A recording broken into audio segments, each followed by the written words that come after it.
OptixEQ. Today I'm going to show you how to use ROD to maybe identify, at least the start process, identifying spot plays for a day. And so I'm going to use OptixROD, and you get OptixROD free when you buy Optix Notes. You subscribe to Optix Notes. So you won't see the button there if you're just a plot user. But if you do have notes, you'll see a button called OptixROD. You make sure you select the date. Oh, I clicked it twice. Make sure you select the date that you want. I'm going to select Saturday, September the 7th. It takes a little time to load because what it's doing is loading every horse for every race that we cover on that day, along with information about the plot, notes, and so forth.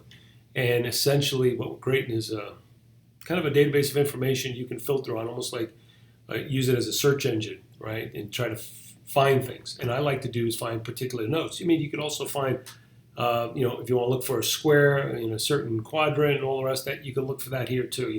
A horse with a square and maybe a hot contentious pace, whatever. There's lots of ways to filter. But I'm going to just work on notes today. And with Optix Notes, you can see I'm going to click up above where that heading says Optix Notes. And I could type in words like improve. If I'm looking for horses that I'm looking to improve, you'll see them pop up.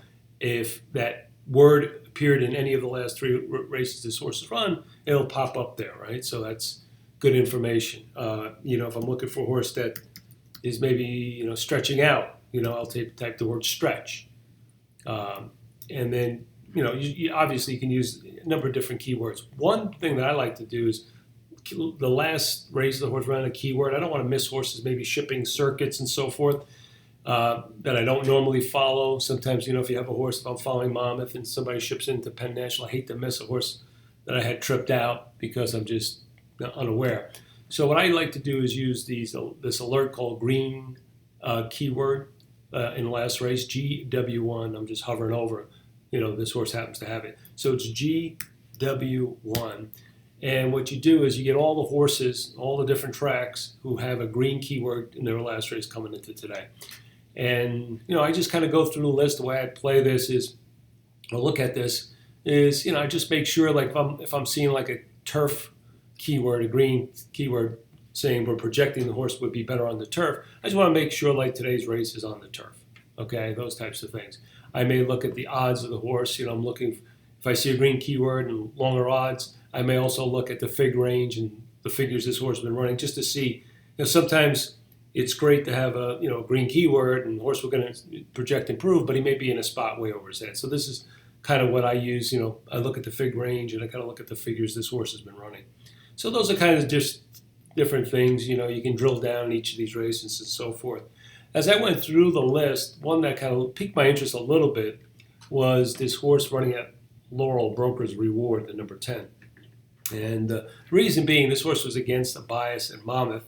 And, you just could see this horse's, all his numbers are kind of close enough, kind of hovering on the bottom end of the fig range. And that could be, excusable because you can see the last few races it's had. This horse had traffic against the bias, bad tactics against the flow, wide, no cover. The race was better than look. This horse has had a series of bad trips. He may just be one of those types of horses. But, just looking at it, I just say that horse piques my interest a little bit. 7-2 is not the biggest of odds, but, again, it's just something that, is interesting. So there's a couple of ways you can do it. You just can, go to Laurel race 8 and look at number 10. You can also click the button here, and this will bring up the plot for that race. It is the old plot. It's not the 2020 plot because, we're transitioning as more plots become available in 2020. Eventually that'll flip over. So just looking at the plot, it looks like this race has some speed rating, the contention's average, and our 10 is a square, right, in quadrant 4, so he's going to have to come from behind. I'm just going to flip over to surface and distance. Oops, did I switch to race on me? Okay, it's race 8. Yeah, I just got to make sure I'm on the right race here, race 8. And so it kind of looks similar. So I'm going to go to the grid just to take a look at this horse, just to see what I'm looking at here. I'm not going to handicap the whole race. I'm going to kind of just focus on the number 10. So I'm going to filter out the rest of the field for now. It looks like this horse is, like I said, look at his last 3 trips. If you go back to 2 previous races, one was in the slop at the same level. Doesn't look like this horse wants any part of the dirt. His dirt numbers and figures seem to be pretty, well below his turf numbers. But the race before this 3 race issues, he ran at Laurel and won, and ran an Optix fig of 86. 86 is the high end of this range. So this horse is kind of interesting. I would dig more into this horse, and maybe he could be a potential key in a race like this. Seems like he's switching jockeys again too. This is the 3rd jockey in the last 3 races, getting blinkers. So they're trying to do some things. There's some reason for some of the recent races and so forth. So he's an interesting horse. Broker's Reward. This is Laurel tomorrow, race 8. And one other thing I just want to show you too. Sometimes those V bars. You also can get them on the grid if you just click V bar comparisons. And so I just wanted to see this horse, how he competes class-wise by these other horses.